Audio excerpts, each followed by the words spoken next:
Now, a case presentation. I recently had a patient who was brought in from the prison. He had acute cardiac arrest there requiring resuscitation. On coronary angiography, a complex LAD lesion was noted, which was appropriately treated. Subsequently, on assessing his lipids, Lp(a) was ordered and was found to be about 4 times normal. This is a classic presentation of a case who's young, physically fit, not obese, not diabetic, yet has premature coronary disease. Hello, everyone. In this session, I want to modernize the way we think about cardiovascular prevention. For years, we focused almost entirely on LDL cholesterol. That still matters, but is no longer the whole story.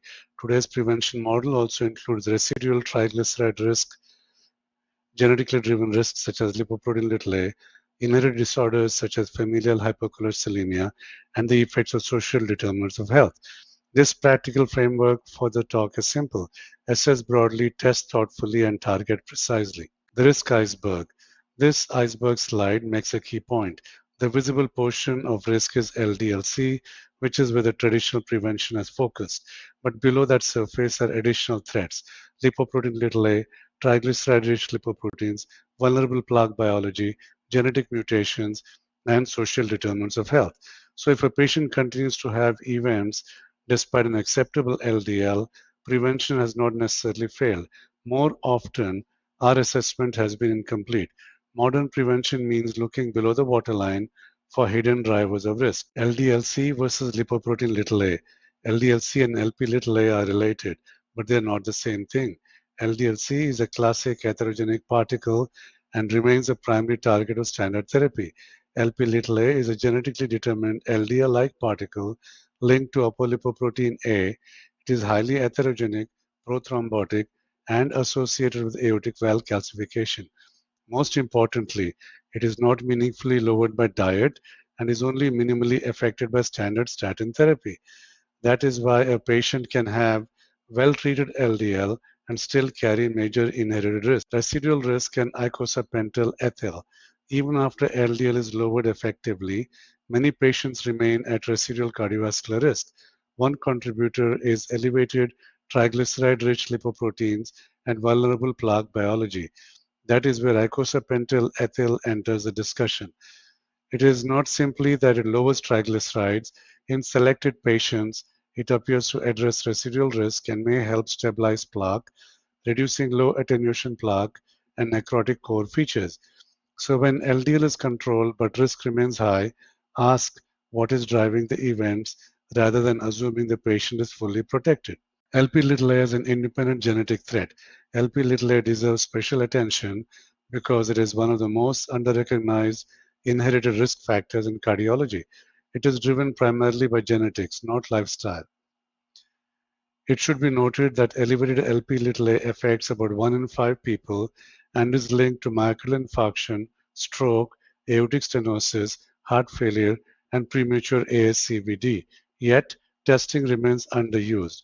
In practice, think about measuring Lp(a) when there's premature CAD, severe hypercholesterolemia, recurrent events despite good LDL control, or a family history out of proportion to standard risk factors. RNA-targeted Lp(a) reduction. For many years, Lp(a) was frustrating because we could identify it but could not lower it effectively. That is now changing.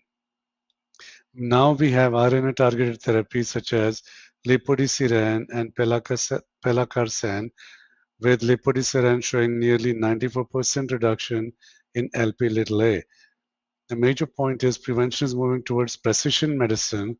Instead of using only broad lipid-lowering approaches, we're beginning to match therapy to a specific causal pathway. That is a major conceptual shift to appreciate. Monogenic versus polygenic risk. Not all genetic risk looks the same. Monogenic risk, as in classic familial hypercholesterolemia, usually reflects a single severe mutation, produces striking lifelong LDL elevation, with very premature ASCVD. Polygenic risk is different. It reflects the cumulative effect of many smaller variants, each modest alone, but meaningful together. The practical lesson is that a normal or only moderately elevated LDL does not exclude inherited susceptibility. Genetics can raise baseline risk through more than one pathway, and the phenotype is not always dramatic at first glance. Founder effect in familial hypercholesterolemia. The founder effect helps explain why some communities carry disproportionately high burdens of inherited cardiovascular disease. In a founder population, a small number of ancestors pass along a high frequency mutation to many descendants. Franco-American communities are an example where severe LDLR mutations may be enriched. The clinical consequence is more familial hypercholesterolemia, more underdiagnosis, more premature cardiac events. This is a reminder that ancestry and family clustering can provide meaningful diagnostic clues when the usual risk calculator seems incomplete. Social determinants of health are not background noise. A recent study has shown a full third of cardiovascular mortality in America is determined by social determinants. Economic instability, limited access to care, low health literacy, neighborhood disadvantage, food insecurity, and transportation barriers all influence adherence, follow-up, rehospitalization, and long-term outcomes. Two patients the same LDL and angiogram may have very different trajectories because of these structural factors. So when we talk about prevention, we cannot stop at biomarkers. We also have to ask whether the patient can obtain medications, understand the plan, and reliably return for care. The foundation, diet, activity, tobacco treatment. Lifestyle remains the foundation. Even in an era of precision therapeutics, diet should emphasize Mediterranean style eating patterns, lean protein, vegetables, and avoidance of trans fats and refined carbohydrates. Physical activity targets remain at least 150 minutes per week of moderate exercise or 75 minutes per week of vigorous exercise. Tobacco cessation should be treated as a true medical intervention, supported by counseling and pharmacotherapy when needed. The nuance is that lifestyle is foundational but not always sufficient, especially for genetically driven risks such as elevated lipoprotein little interconnected care. No single clinician can deliver optimal chronic cardiovascular prevention alone. The best model is team based and patient centered. Pharmacists help with medication optimization and adherence. Dietitians translate advice into real meal plans. Cardiac rehabilitation improves recovery and risk factor control. Social workers address access barriers that otherwise derail the plan. When these disciplines are integrated, the pathway becomes more effective and more humane. The center of modern cardiology is not the prescription pad or the procedure. It is the patient surrounded by a care system that makes prevention feasible in real life. The modern blueprint. I want to close with the blueprint on this final slide. First, assess holistically. That means standard risk factors, but also lifestyle barriers, social determinants, and family history. Second, test deeply when the story does not fit the usual model.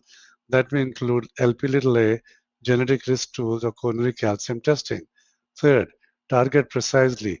Use the right therapy for the right vulnerability, whether that is statins, ezetimibe, PCSK9 inhibition, RNA-based therapies, or plaque-directed residual risk reduction. Modern prevention is precision, not a one-size-fits-all lipid management. Thank you for listening. More to follow.